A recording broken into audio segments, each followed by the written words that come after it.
Welcome back to the All-in-One Certification video series. I'm Mike Redmond, Master Trainer, here to guide you through your successful journey of becoming a Security Plus certified professional. We're going to walk through a variety of subjects like access control and encryption, all the way down to network security and hardening the OSs.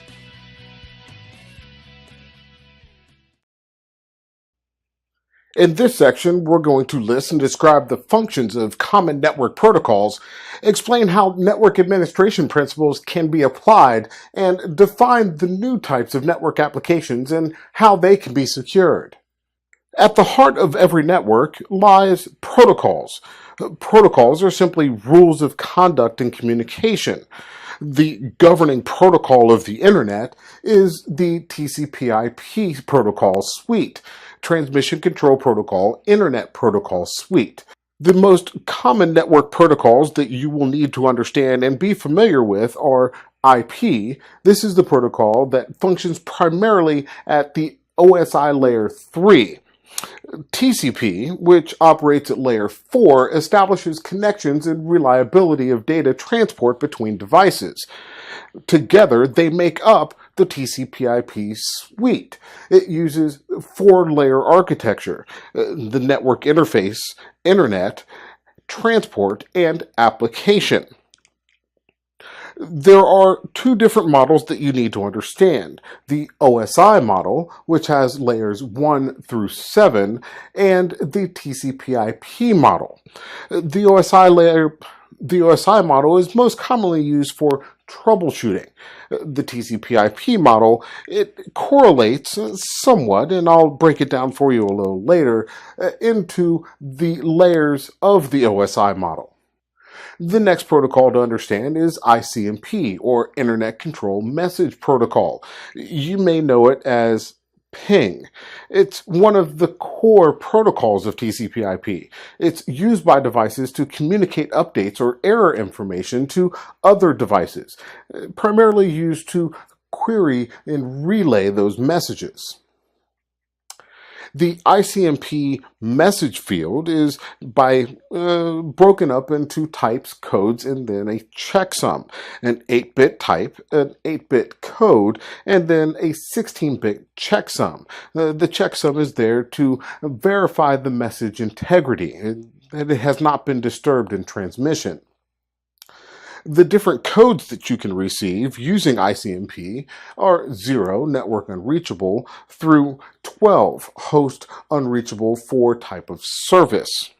It's less important for you to know individually each one of these types of codes. Just be familiar with the concept of the ICMP codes. Some of the more common attacks that use ICMP are network discovery, you might know them as ping sweeps, or the ping of death, which is simply a malformed ICMP packet, once received by the targeted computer, will bring the computer interface down, basically creating a denial of service condition. Next is the Simple Network Management Protocol, or SNMP. First introduced in 1988, supported by most network equipment manufacturers.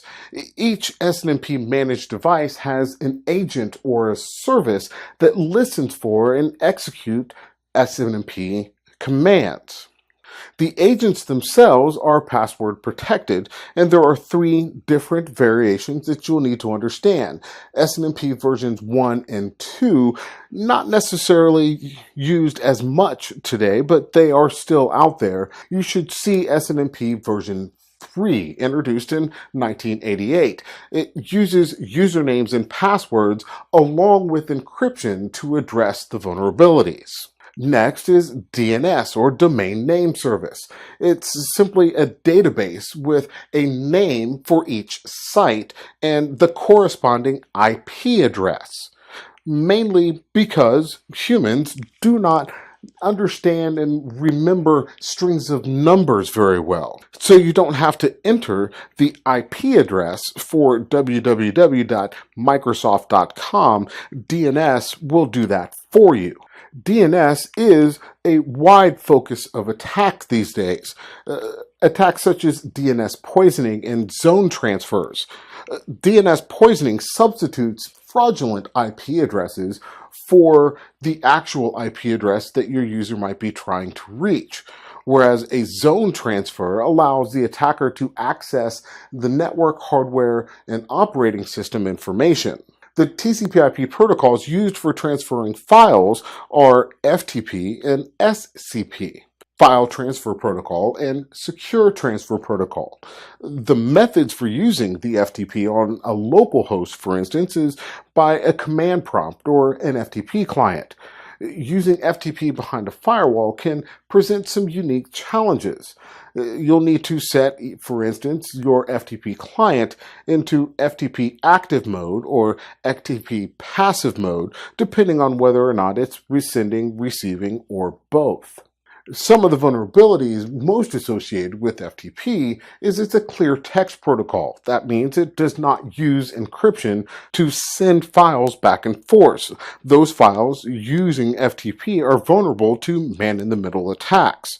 Rather than using FTP, it's encouraged to use secure transmission options like SFTP.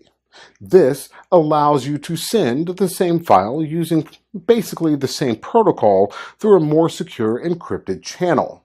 SCP, or Secure Copy Protocol, is an enhanced version of Remote Copy Protocol. This, however, encrypts the files and commands. It's usually found mainly on Linux and Unix platforms. However, there are special programs that can be employed in a Windows-centric environment. Next, let's talk about IP version 4 and IP version 6. The current protocol standard of the internet is IP version 4, although it is actively being phased out. Originally introduced in 1981, the number of available IP addresses is limited to 4.3 billion. Well, that sounds like a lot until you recognize that we are currently out of available public IPv4 space. That's why IPv6 had to be created. It's the next generation of the IP protocol that attacks the weaknesses of IPv4. It's a more secure and better standard by far. However, it is a lot more complicated. IPv6 provides enhanced security features like cryptographic protocols. Its new authentication header prevents IP packets from being altered in transmission. IPsec is inherent in IPv6, whereas IPsec has to be invoked or engaged with IPv4. So security is baked into IPv6 where it's absent in the IPv4 protocol. Here's a simple compare and contrast between the fields of IPv4 and IPv6. To successfully navigate the Security Plus examination, you should be familiar with these different fields and the explanation of what each field does. Next, let's take a look at some network administration basic principles. Administering a secure network can be challenging at best. This is why it's often thought to employ a rule-based approach to management of the network infrastructure. However, it does rely on following a certain set of procedures and rules. Those procedural rules will then dictate the technical rules that you will have to put in place. Some of those technical rules are device security and port security, for instance. With device security, it requires you to establish a secure router configuration, implementing flood guards and analyzing device logs. The secure router configuration all begins at the network layer, or the OSI layer 3. Routers can perform a security function. They're not just there to route your traffic. It can be configured to filter out specific types of network traffic. So when designing a secure network infrastructure, there are certain tasks that should be checked off as you go. For instance, create the design first, put it on paper or on a whiteboard, visualize what the network should look like, use a meaningful router name, securing all the ports, set a strong administrator password, and only make changes from the console Some of the attacks that we need to deal with at that network layer begin with SYN flooding. This takes advantage of procedures for initiating a session in the three-way handshake, identified as the SYN and the SYNAC. We'll get into a little more of that later. Flood guards. These protect against denial of service attacks, commonly found on modern firewalls, IDSs, and IPSs. Log analysis, looking at your system logs and security application logs, setting the proper settings within the infrastructure devices to offload those logs for eventual review. Some types of security hardware logs that you'll want to take an active look at are the NIDs, the NIPs, the DNS, the proxy servers, and the firewalls. Some of the types of information that you are going to want to find in your log data include network messages from other services, dynamic updates, content of the question section for DNS query messages, the number of queries from a server that has been received, and the number of packets written by the server and back into the DNS zone, for instance. And here's a look at a more detailed firewall log. You see all the same basic information, however, it gets more granular down to proxy and parent and proxy states of up, down, or permission or denies. Some of the things that you absolutely want to make sure to be examining in your firewall logs are the IP addresses rejected and dropped and unsuccessful logon attempts. These aren't the only ones. These are just the beginning. It's important to understand that networks, and especially in today's world, are going to change. They have to adapt to the customer base need. So whenever a network changes, it may need to be reconfigured or data rerouted to serve that ultimate need. Network separation provides separation between different parts of the network, entry and exit, or primary and D and Z. Options to accomplish this network separation is obviously to physically separate users by connecting them to different switches and routers, or possibly even air gap a switch. That will accomplish the separation that you need. However, sometimes it is not the most elegant of solutions, and sometimes it's not even practical. When configuring your network devices, especially your switches, you'll want to protect against broadcast storms. This is basically loopback protection. It uses the IEEE standard 802.1d spanning tree algorithm. It determines which switch has multiple ways to communicate with that host, and then it determines the best path to communicate to that host, and then blocks all other paths. VLAN management, when physical separation is not feasible, is the best way to segment up your network and segment them into logical groups of physical devices. This way, you can have your users spread across the world and still be logically connected together via VLANs. Some of the general principles for managing VLANs are that a VLAN should never communicate with another VLAN unless they're both connected to a router. And you should change any default VLAN name. It's also a good practice to disable VLAN 1, for instance, and assign the default VLAN to another number. You'll also want to configure VLANs so that public devices are not on a private VLAN. This is where you'll see the employ of internal and external DMZs, for instance. It's important to disable any unused ports on your routers and switches. That means to turn off those ports that are not required on the network themselves. All these ports should be secured before any switch or router is deployed, and your network administrator should issue the shutdown command to each unused port.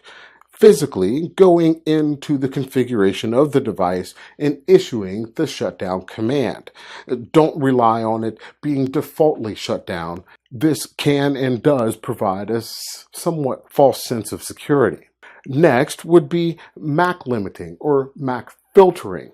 This simply limits the allowed devices to connect to any one given port. You can limit it to one and oftentimes maybe two. This is one of the best methods to physically protect the port on the switch itself from a malicious user. Some of the options that you have with MAC filtering is static MAC filtering. This is assigning a one-to-one, a known MAC address to a known port. Dynamic MAC filtering, when you don't know necessarily the MAC address that is permitted, you will open up for dynamic MAC filtering, and then the first device that plugs into that port will then get mapped to that port and all others will be denied. Or sticky MAC. This is often found on Cisco devices. The MAC addresses are automatically learned and stored along with any other addresses that were learned prior to using sticky. This allows for a more dynamic and fluid environment. However, it is not the most secure of employ. Next would be 802.1x. This is the highest degree of port security. It implements port-based authentication. It blocks all traffic on the port-by-port basis until the client is authenticated to the environment. If the MAC is not stored in the MAC table of the environment, it will never be able to pass traffic. It is by and large the best standard to employ for network-based port authentication. Next, we'll talk about virtualization. Virtualization, simply put, means managing and presenting computer resources without regard to physical layout or location. The operating system virtualization permits you to simulate many different operating systems on a single host or physical host environment. The primary advantages that virtualization presents, especially to security practitioners, is it allows us to test the latest patches and deploy them to a virtual machine before we have to send them out into production so that we know how our environment is going to react to that particular patch. Virtual environments can also be used for training purposes and due to mock penetration testing so that you don't have to disturb your full production environment. Server virtualization can reduce costs and greatly reduce the energy use of, for instance, a large data center. It can help provide users uninterrupted server access via load balancing. A virtualized environment presents some security concerns with a physical firewall not being able to inspect and filter the amount of traffic coming from running multiple virtual servers. Some hypervisors do not have the necessary security controls to keep out attackers, and existing security tools don't always adapt well to multiple virtual machines. And it is important to remember that virtual machines need protection from other virtual machines as well as other physical machines as well. So understanding all of the goods and bads, or pros and cons of virtualization is important. However, you shouldn't shy away from virtualization simply because the advantages far outweigh the disadvantage. Some basic virtualization security tool features are restriction of changes and greater auditing capability. It allows for greater compliance in legal and regulatory arenas. It allows for on-the-fly customization for specialized user application, and of course, reporting, visual maps of which guests are running on which hosts, along with the network traffic patterns and the amount of disk storage attached can be generated on the fly with little or no production environment interruption. Next, we'll talk about IP telephony, or you may understand it as VoIP. Some of the advantages of VoIP are incoming calls can be selectively forwarded or blocked. So now an organization can now downsize what used to be large office buildings where everyone in the same building to a large remote work base and a smaller office building, and yet still route all of those corporate telephone calls, for instance, to a remote worker's house. There are great cost savings that can be realized by employing VoIP, and also a reduced wired infrastructure requirement, reduced regulatory requirements, and absolutely increased user productivity. Many studies have found that remote workers or teleworkers are oftentimes 3 and 4 times more productive when working from home rather an office setting. However, just like anything else, there are goods and there are bads. Some of the VoIP vulnerabilities that you should be familiar with are some of the operating systems, such as soft phones that operate on standard PCs that are vulnerable to operating system attacks. The VoIP protocols themselves do not provide adequate call party authentication or end-to-end integrity protections. There is an inherent lack of encryption. You'll need to employ often another layer to enable encryption of those VoIP protocols. And of course, spam. Next, we'll discuss cloud computing. It's a pay-per-use computing model where customers pay for only the resources they need. Unlike hosted services, it does not require a long-term contract. There are 3 basic service models to deal with: cloud software as a service, cloud platform as a service, and cloud infrastructure as a service. Here's a look at some of the cloud computing characteristics. Most of them should look familiar to you. However, you should and must be familiar with each one of these to successfully navigate the Security Plus examination. Some of the basic security challenges that we face with cloud computing is the transmissions from the cloud must be protected. Customers' data must be isolated from other customers' data. This can be challenging in a large, for instance, software as a service or infrastructure as a service deployment. There you have it. Pretty simple, right? I told you it was. I know, it seems like a lot of information all at once, but remember, study hard. Lots of practice questions, and you will succeed. You will become a Security Plus certified professional. I'll see you next time.